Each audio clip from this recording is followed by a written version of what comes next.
G'day everybody, how are you going today? It is so good to see you. Today we're out testing out the 40mm and we're testing it up against the 50mm, the 35mm 1.8 Zs, as well as the Viltrox, which is sitting here on the Z7. We're going to do it all on the Z7. There's the 50 and there's the 35, and you can see here in frame how much smaller that the 40 is, just to give you an idea. Anyway, just getting some shots, getting a feel for it. It's an absolutely gorgeous, gorgeous night here. We've suddenly gone cold to warm in just the space of a few days. Outstanding, although we still do have a curfew, which is not that much fun. Let's take a few shots. I'm gonna probably do like three different setups, show you the images across those, plus squeeze off just a few more images on the 40 in this video, just to really just show you how good it is. I'm going to show you also two other shoots, one down at the beach during the day and one down the beach during the night, and again you'll get more vibes. Portraiture is, at this point in time with our lockdown and everything, portraiture is still difficult. It will come soon, but I might have to give the lens back before I can do that. Anyway, let's get to it.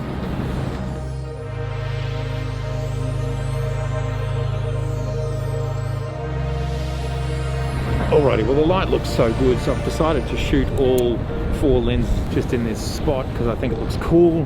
Hopefully you can see me. We're shooting on the Z6 II. The sun is well and truly set. It's probably been set for about 20 minutes now, so it is actually quite dark. We're at ISO 600.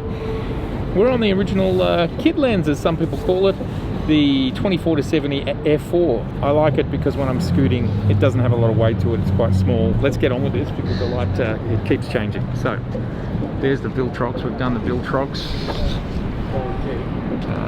There it is.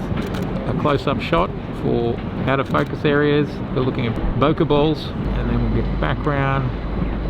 Looking lovely. Very quickly going to change. So many people were horrified that I was hot swapping my lenses. I've decided to not do it. All right, next we're going to throw on the 40.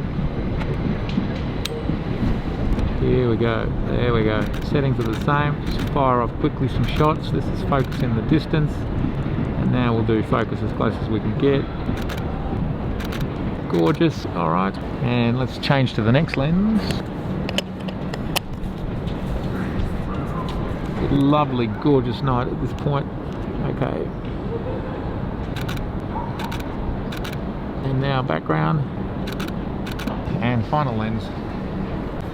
Okay, now we're going to put, this is the 50, very quickly on the back there.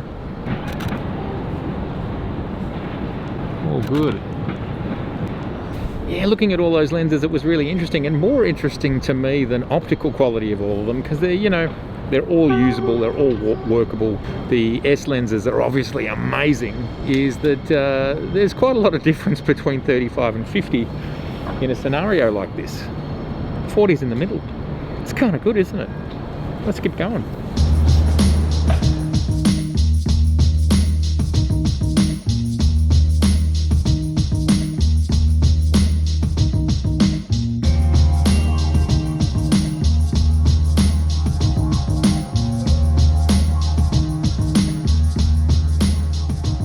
Okay, so let's start with the drive into the city as the sun was going down. As you can see, it was still pretty high in the sky when I wasn't far away. But gosh, when it goes down quickly. We are on the Nikon Z 40mm f2 on the Nikon Z7 version 3.30. Almost all of the images here are at f2. I think I knocked it out to 2.8 on some of them accidentally. But I think most of them are f2. We will check. Now this is into direct sunlight, and look, it's handling chromatic aberration pretty well, but we can see some of it in super harsh conditions, like on this cabling here. That's crazy. Now I have not applied any defringing, and as you can see, it makes quite a difference in getting rid of that purple fringing. Quite a difference. Let's just show you the difference there. On, off, on. Huge. So if purple fringing was the biggest thing you needed to worry about, then you don't have much to worry about. Shooting into the sunlight, and I just love the detail that we're getting here, through here, and this is the sun just flaring on the edges here. Here's another example, and we can see optically it's very, very sharp. It looks really, really good. let's start jumping into the files. And what I've attempted to do with these is to keep the settings much the same as in the adjustments in Capture One. The settings here are most definitely the same. The only thing that changes over time is the shutter as it got darker. So here we are starting on the Viltrox. We've got the close distance. This is not the closest focusing distance, but I'm just trying to show off the bokeh. We can see the Viltrox does a pretty good job of showing us the backgrounds here. They're pretty round looking balls to me here in the center. And as I've said before, I don't really mind how bokeh differs from lens to lens, brand to brand. I think unique bokeh is great, and I'm not sure there's any one perfect bokeh. Like, to me, this is part of sort of a cinematic vibe that goes on in the world. So there's the Viltrox. Now then, let's push the Viltrox out to the background. Look, that looks like a well-rendered image to me. I love the dragonflies here flying through frame. Very nice. All right, let's just have a look at chromatic aberration in here. When in at 200%, and sure, there's a little bit, but it's pretty light on. Let's go to the 40mm. There it is. We can see we're on the 40mm. If we look up here, this is where the Viltrox is really showing. It's giving up a little bit on aberrations and so on. But how does the 40mm fare? As we can see, it does fare a little bit better, but it's actually different. The Viltrox does some things better and other things worse. That's really quite interesting. I think for sharpness, and of course these are different focal lengths, 35 versus 40, so it's not an exact comparison. There might even be some camera shake in that, but I don't think so. I'm confident of what I'm seeing here, that the 40mm is sharper. So let's zoom out. Lovely composition, great light, it's all looking good. And we can just see how all of these things are just rendered so nicely. Here we are at 100%. Everything through the frame, all of this type of detail, everything through here, just looking yummy and gorgeous. And remember, we are wide open on this lens. We're at f2. This is as wide as it's supposed to be, and I think it's doing a pretty damn good job. Let's have a look at these lights on the Viltrox. Yeah, look, they've got a different outcome, don't they? Let's zoom out and look at the 40mm close up. I like those bokeh balls round in the center. They're round and they look lovely. Again, I'm not too concerned from one bokeh ball to the next. I know that some people like things one way or another, but I'm just not sure whether there's a right or wrong here. There's just more blades, make them rounder, and they can be less oniony in the corners. But isn't that part of the character of a lens? We're still on the 40mm, a few different frames here, just changing the focus point, getting closer and closer. And we can see that at 100%, those rivets are looking great. All right, we are now on the Nikon Z 35mm. If we look over here, and we are close focusing, again, it's looking great. The bokeh balls, well, they're a little bit different on this lens. Again, there's a slightly different character to it. Are they slightly cleaner? Sort of, kind of, but kind of, sort of not. There's not a lot in this between the three lenses we've looked at so far. And let's focus out to the background, and we can look at how these difficult areas are being handled with each lens. Now that's interesting. There's 100%. We must have been at 200% when we were looking before. Yes, we were. I think it's handling these difficult areas slightly better than the other two, but you can still see a little bit of fringing here on the Z35. Remember, we are at f2, so almost wide open on that lens. Again, pixel peeping is not really what photography is about. And if you look at that whole scene and you look at how it's all being rendered, the boats look really cool and sharp through here, and you just have all these different elements. None of these lenses is letting us down. None of these lenses are stopping these images from happening and just looking fabulous. Now, the 50mm, a lens that I've been very excited about since it came into the world. Let's just brighten that up just a tiny bit more to have it in keeping with the other ones. We can't see all of this stuff, but it's still got similar movement to the 35. I think the Z35S and the 50mm 1.8S are better at controlling this sort of stuff we're seeing up here, but there is still a little bit of it occurring. I haven't corrected the purple fringing chromatic aberration on any of these, and you can do that and obviously it makes a difference. So this is just out of the box. This lens is gorgeously sharp. We're almost wide open and everything is looking delicious and lovely. I think the 50mm is handling this the best of the four. Now we're comparing apples with apples, and we can see here that this funny, looks like clown hair coming off the top doesn't really exist on the S lens. That's a difference. That's what you're paying for, is just that extra 10%. And we can see it here as well, that this is much more like a blowtorch going, and this is controlled. Neither are perfect, but it is controlled more. If we defringe, does it really become just a non-issue pretty much on both of them? I think it does. Both are pretty sharp. We can see that the 50 is a bit sharper, I think, taking into account the differences in scale. The S lens is sharper, but golly gosh, when we zoom out and look at both of them in the cold hard light of day and reality, I just don't think there's a lot in it. I mean, let's have a look at, say, 100%. I mean, look, this 50mm 1.8S is one of the best lenses I've ever seen, to be honest. It's I made a video, 2 years ago, that it's just punching way above its weight. If you're going to get any Z lens, like any, you have to get that 50mm 1.8 because it's just deliriously good. I think this one's performing very well, the 40mm. I don't think you'd be unhappy with either of those results. We really are scrutinizing very heavily. There's the 50mm out of focus. We know it's going to look gorgeous, great colors.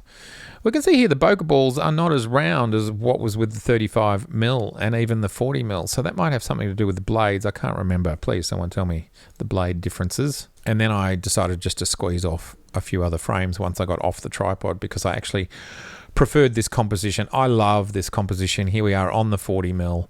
I just wouldn't be complaining about anything that I'm seeing here. I love this little textural pattern here.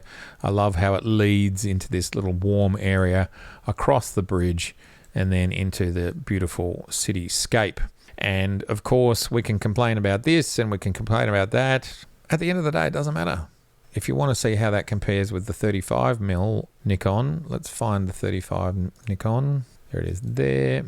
This is the S lens, I'm pretty sure. And let's look at the party that's going on up here with all of this neon. Okay, 100% and 100%. And yes, we can certainly see here that the suppression of ghosting flaring is far better on the S-class lens. We can see this is the S-class lens. This is the 40mm. And that's a difference right there. But how often does it matter? How often are you shooting like this? 35mm, twice the size, twice the price, if not more.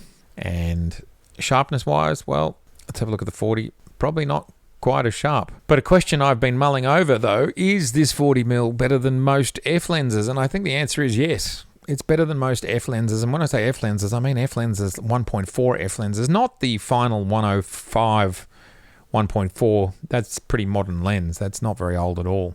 It's a bit like the FL-ED 70-200, an outstanding zoom lens, but obviously arrived not long before the Z system arrived. So Nikon would have known what was coming and been able to use some of the thoughts that they had for the Z system in some of these final F lenses. And here we are at 64 ISO, 1/5 of a second, f2, 40mm handheld. Just an image I captured as I transitioned from A to B.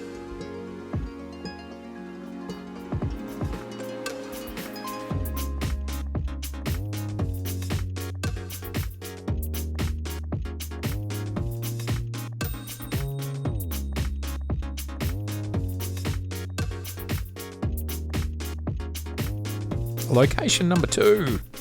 Here we are on the 40mm, and I think that's an outstanding outcome.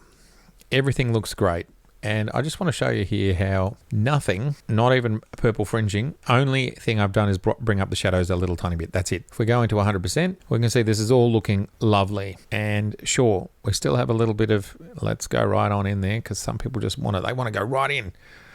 Wow, Capture One have really increased how much you can zoom in. I think it used to be 400%. So sure, we can see some purple fringing, but let's just cut it back by using that.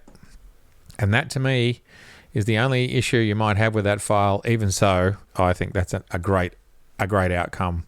These little stars are coming into effect and they're looking great. Again, I'm not a star person, so you'd have to tell me. Let's now move over to the 35. This is the 35S, and if we zoom in here, we can see that looks lovely and sharp. I do think the purple fringing has been suppressed. Let's do this crazy thing. I don't even believe in doing this stuff, but here we are doing it anyway. Here is the 40. Where's the sign gone? We're in so far, and we do have fringing turned on. Let's look at the L and the D. And yeah, we can definitely see that the S-Class lens, which is this one here, the 35, is outperforming the non-S-Class lens. There's not a lot in it, and if we defringe both of them, there's similarly not a lot in it. And flaring. I do think you can see here there's more flaring on the 40mm, but we are at 1600%. That's the image. Both look fabulous. You wouldn't complain about either. Okay, so let's keep the 40 up there and have a look at this is the 50mm, the gorgeous, delightful, delectable 50mm. And let's go into the sun. Let's go into the S. So we're going to get a lot closer on the 50 than the 35. That's just how it works. But again, I think we could very easily say that let's compare apples with apples. Firstly, there's with the fringing on, and the 50's doing better. Now let's turn it off, and we can see here the suppression on the 50mm 1.8S is better of fringing and of flaring, which is what we would expect. It's what we've heard. It's what Nikon have told us.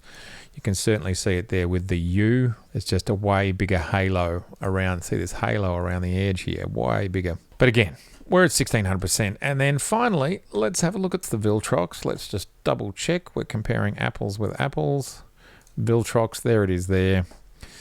Let's zoom in, and yes, flaring. The flaring, now these are pretty similar focal length, not quite the same. The 40's getting slightly closer, but as you can see, it's pretty close. And I have noticed that the Viltrox 35 is not as wide as the Nikon 35, and these are actually quite similar. And considering one of them's a 35 and one of them's a 40, a couple of things we can see here. Firstly, it's just not as sharp. Now, I would hope that the focus was in the same point. I tried to do those sorts of things, and let's just make sure our fringing is off. We can see here that the fringing is worse on the Viltrox, and the flaring is worse on the Viltrox, and is not as sharp. So what I think we're seeing here is that the Viltrox 35 is just simply not as sharp as all of the Nikon lenses. And if we go into this area here, this is another image. I've got more, but I've had a look at two of them, but both of those are not sharp, and we are on a tripod. There was no wind, and we are using the self timer. So I just think it's not as sharp, and you can see that probably best here on this one. It's minor stuff. You can make your decision. Seeing as these two lenses are similarly priced, personally I would go with the Nikon. I mean, I mostly buy first party glass myself anyway. That's just how I choose to roll.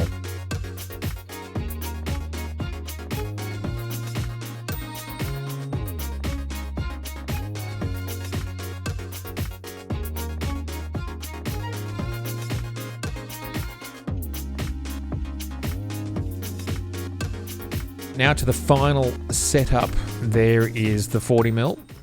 We can see it here at f2.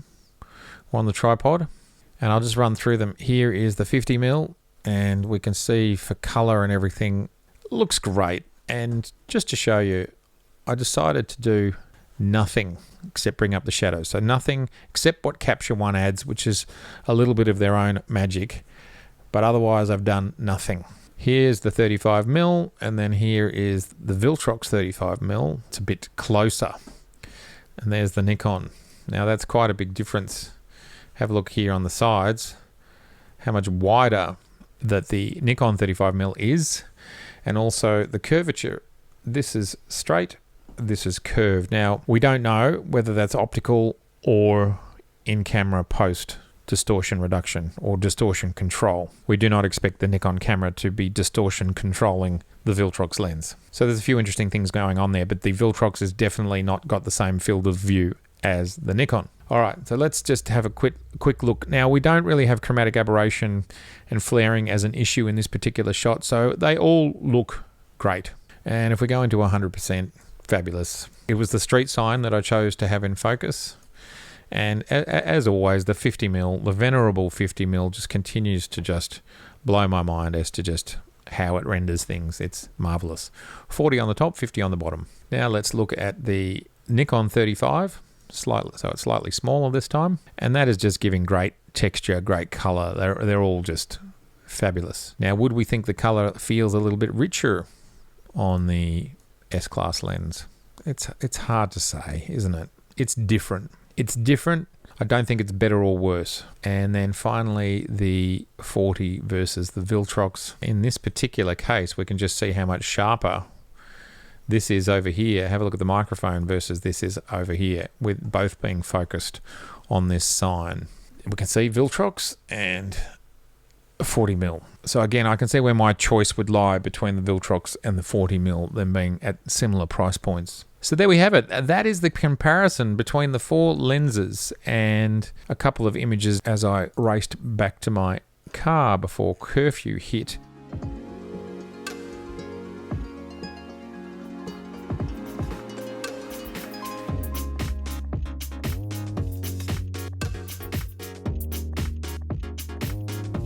Okay, so here we are just looking at some action down at the beach, directly into the sun. This is pretty much the hardest thing you can do to a lens, is point into the sun on water, and there's so many instances of where chromatic aberration can rear its head. And all I've done to these files, we can see here that I am on the 40mm, boom, is bring up the shadows. That's it, just so we can see that gentleman's face. And if we defringe, you know, this is great. 100%. Let's go in. So this is the Z7 cropped to APS-C. You can just see how lovely and sharp this lens is. That is just rendering beautifully all the way through here. Just look at that. Through here, sharp, sharp, sharp. This guy's moving pretty quickly. He's being dragged along by the wind. Looks great. And again, we're at 100%, and you can just see it here. I don't see much point in going to 200% because those sharp pixels don't look sharp in this particular case. We get the idea that this lens performs admirably even in these types of conditions. And let's defringe. And you can see when you apply it to an image like this one, it looks great. And we can zoom on in. Now this is the full frame now.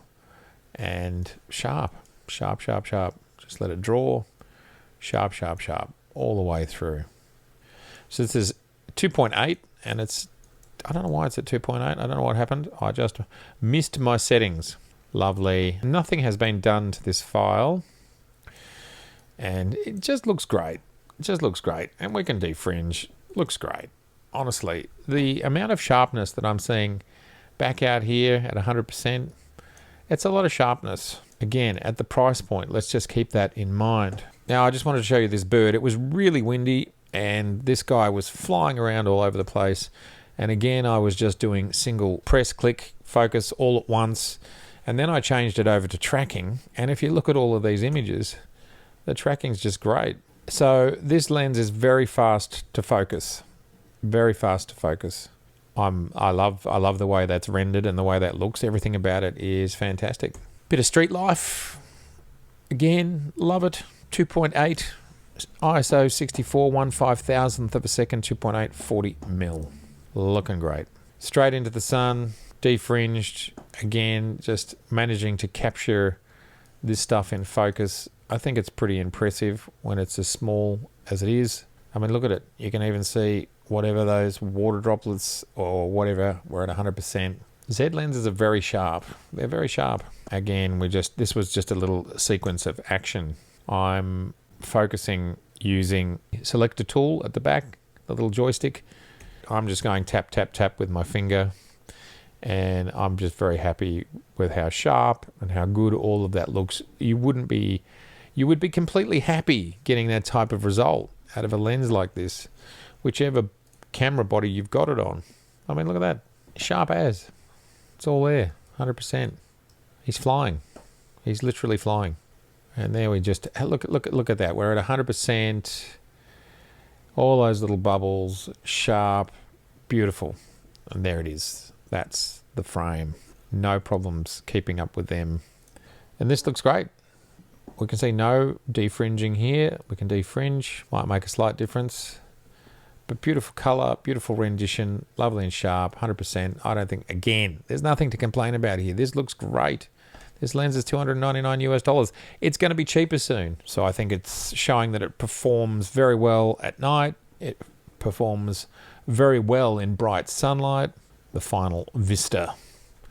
There's the city in the background. Lovely day.